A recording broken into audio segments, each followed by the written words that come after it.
Home YouTube channel subscribe பண்ணிக்கலனா உடனே subscribe பண்ணிக்கங்க. பக்கத்துல இருக்க பெல் பட்டனை கிளிக் பண்ணிக்கங்க. அப்பதான் நாங்க போடுற வீடியோஸ் உங்களுக்கு உடனுக்குடனே அப்டேட் ஆகும். வணக்கம். நம்ம இன்னைக்கு வந்து ஒரு வித்தியாசமான ரெசிபி பார்க்க போறோம். என்னன்னா தேங்காய் பால் யூஸ் பண்ணி எப்படி bread toast, sweet bread toast போடலாம் அப்படின்னு சொல்லிட்டு நம்ம சேனல்ல ஆல்ரெடி நிறைய அப்லோட் பண்ணிருப்போம். பட் இது வந்து ஒரு டிஃப்ரெண்டான ரெசிபி, சிம்பிளா செய்யலாம். இப்போ நான் அதுக்கு என்னென்ன பொருட்கள் வேணும்னு சொல்லிடுறேன். பிரெட் வந்து நான் ஒரு பேக்கெட் எடுத்து வச்சிருக்கேன். ஒரு பேக்கெட் பிரெட்டுக்கு நல்ல ஒரு கப், அதாவது ஒரு தேங்காய் வந்து நல்ல கெட்டியா புளிஞ்சு, ரொம்ப தண்ணி சேர்க்காம கெட்டியா புளிஞ்சு, அதே மாதிரி ஒரு கப் பால் எடுத்து வச்சிருக்கேன். ஜீனி தேவை, உப்பு தேவை. நான் அளவு வந்து போடுறப்ப சொல்றேன். ஒரு பேக்கெட் பிரெட்டுக்கு 4 எக் தேவை, அப்புறம் நெய் தேவை. இப்போ நம்ம செய்முறையை பார்க்கலாம். ஒரு பவுல் எடுத்துக்கோங்க. இப்போ நான் வந்து பவுல் எடுத்துக்கோங்க. அதில் வந்து எக்கை நம்ம வந்து போட்டுக்கலாம். நான் வந்து ஒரு பேக்கெட் பிரெட்டுக்கு சொல்லிட்டு இருக்கேன். 4 எக் வந்து எனஃப். இப்போ நம்ம வந்து முட்டையை உடைச்சிட்டாச்சு. இப்போ அடுத்து என்ன பண்ண போறோம்னா, இப்போ வந்து நல்லா பீட் பண்ணணும். நல்லா பீட் பண்ணிடுங்க. பீட்டர் இருந்தால் யூஸ் பண்ணி பீட் பண்ணிக்கோங்க. நல்லா அடிச்சிடுங்க. அந்த எல்லோ யாக் ஒயிட் வந்து ரெண்டுமே நல்லா மிக்ஸ் ஆகி நல்லா பீட் பண்ணிடுங்க.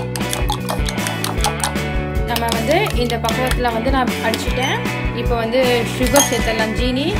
ஜீனி வந்து வேணான்னு நினைக்கிறவங்க விட்டுறலாம். இப்போ நான் வந்து ஒரு முட்டைக்கு 2 டீஸ்பூன் கனெக்ட் பண்ணி போடுறேன். ஸோ ஒரு முட்டைக்கு 2 டீஸ்பூன் கனெக்ட் பண்ணி போட்டுக்கோங்க. இல்லை உங்களுக்கு குறைஞ்சு வேணும், ஜீனி கம்மியாக இருக்குன்னா நீங்கள் 1 டீஸ்பூன் கனெக்ட் பண்ணி போட்டுக்கோங்க. இல்லை ஜீனியே வேணாலும் ஜீனியை நீங்கள் வந்து இக்னோர் பண்ணிடலாம். இப்போ எல்லாத்தையும் நல்லா மிக்ஸ் பண்ணி நல்லா அடிச்சுக்கோங்க. இப்போ ஜீனி சேர்த்ததோட நான் வந்து சால்ட் வந்து தேவைக்கேற்ப நான் வந்து ஒரு 1/2 டீஸ்பூன் போடுறேன். சால்ட் போட்டால் தான் கொஞ்சம் வந்து ருசியாக இருக்கும். அதுக்காக நம்ம சால்ட் சேர்க்குறது. இப்போ எல்லாத்தையும் நல்லா ஒன்றா மிங்கிள் பண்ணிடுங்க. நல்லா பீட் பண்ணிடுங்க. நல்லா அடிச்சுடுங்க. ஜீனியை வந்து நல்லா கரைச்சிடணும். பாருங்கள், நல்லா இதில் வந்து ஜீனியை கரைச்சிட்டேன். இப்போ நம்ம தேங்காய் பாலை சேர்த்துடலாம்.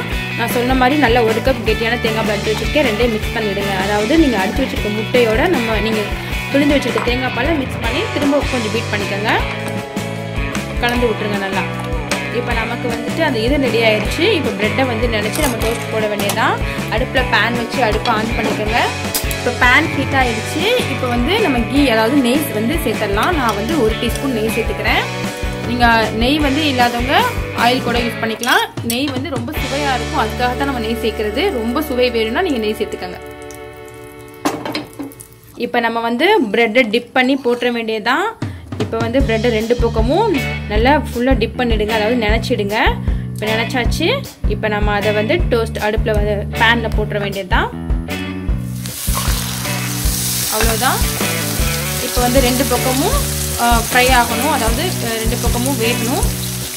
அதில் போட்டதோட லைட்டாக வந்துட்டு கீ அப்ளை பண்ணிக்கோங்க, நெய் வந்து அப்ளை பண்ணிக்கோங்க. ஏன்னா வந்து ஃப்ரை ஆகணும். அதுக்காக தான், டோஸ்ட் கொடுக்கணும்ல, அதுக்காக தான். அப்போ தான் கிறிஸ்பியாகவும் நமக்கு கிடைக்கும். ஓகே, இப்போ நான் திருப்பி போட்டுட்டேன். நீங்களும் வந்து திருப்பி போட்டுக்கோங்க. இங்கே பாருங்கள், இது மாதிரி கோல்டன் ப்ரௌனில் வந்து ஒரு பக்கம் ஃப்ரை ஆனதும் இன்னொரு பக்கம் டர்ன் பண்ணிக்கோங்க. இது மாதிரி 2 பக்கமும் கருக விடாமல் அழகாக ஃப்ரையாக கிறிஸ்பியாக வந்துட்டு ஃப்ரை பண்ணி எடுங்க. அவ்வளோதான். 2 பக்கமும் வந்துட்டு இந்த மாதிரி கோல்டன் ப்ரௌன் கலரில் வந்துட்டு நமக்கு ஃப்ரை கிடச்சிருக்கு. இந்த ஸ்வீட் டோஸ்ட் வந்து ரொம்ப டேஸ்ட்டாக இருக்கும். ஏன்னா நம்ம தேங்காய் பால் சேர்த்துக்கிறதுனால ரொம்ப ரொம்ப சுவையாக இருக்கும். குழந்தைங்கள்லாம் விரும்பி சாப்பிடுவாங்க. எக்கு, தேங்காய் பால் இதெல்லாம் சேர்க்கறதுனால, நெய் சேர்க்கறதுனால உடம்புக்கும் ஹெல்த்தியும் கூட. இது நீங்கள் ஈவினிங் டைத்தில் நீங்கள் குழந்தைங்களுக்கு செஞ்சு கொடுக்கலாம். மார்னிங் பிரேக்ஃபாஸ்ட்டு கூட நீங்கள் செஞ்சு யூஸ் பண்ணிக்கலாம்.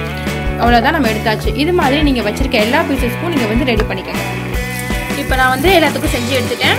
நீங்களும் செஞ்சு பாருங்கள். இது ரொம்ப டேஸ்டியாக, ரொம்ப சுவையாக, ரொம்ப வாசனை மனமாக இருக்கும். ரொம்ப ஹெல்த்தியானது. ஏன்னா நம்ம நெய் சேர்த்துருக்கோம், தேங்காய் பால் சேர்த்துருக்கோம், முட்டை சேர்த்துருக்கோம். குழந்தைங்களுக்கு ரொம்ப ஹெல்த்தியாகவே இருக்கும். விரும்பி குழந்தைங்க சாப்பிடுவாங்க. ஸோ நீங்கள் செஞ்சு பாருங்கள். ரொம்ப ஈஸியானது தான்.